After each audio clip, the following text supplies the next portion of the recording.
Ukitembea katika familia nyingi ambazo ni za kitajiri, utagundua wazee wengi hawako. Wazee walikufa zamani.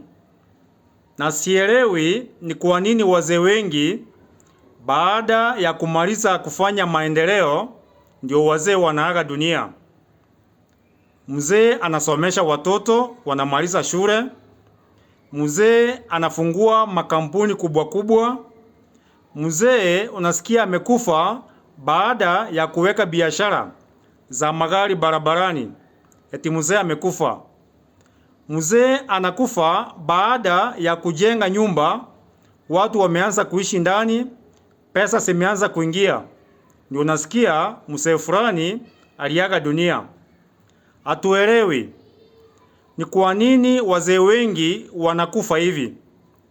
Kwa hivyo nilikuwa naomba kama ni nyinyi kina mama munaua wazee wenu, tafadhali. Hawa ni viumbe vya Mwenyezi Mungu. Mungu atakuja kuwadai. Tumeona sana baada ya wazee wengi kufanya maendeleo ndio wengi wanaaga dunia.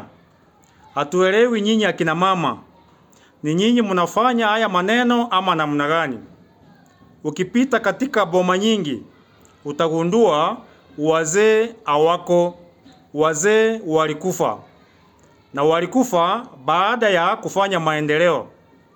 Kwa hivyo kama ni nyinyi akina mama munaua wazee ndio mubaki na mali, hayo ni makosa mbele za Mwenyezi Mungu. Tuko sawa? Tafadhali wewe mama, usiue mzee. Usiue mtu kwa sababu ya mali, eti ubaki na mali. Hiyo ni dhambi kwa Mwenyezi Mungu. Na utashangaa wenye wanafanya hizi vitu wako kwa makanisa.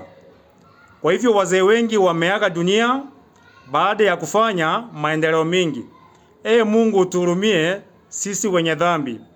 Na tuko kanisani tukifanya vitu kama hizi. Aibu sana. Usiue mzee kwa sababu ya mali, eti ubaki na mali. Hapana.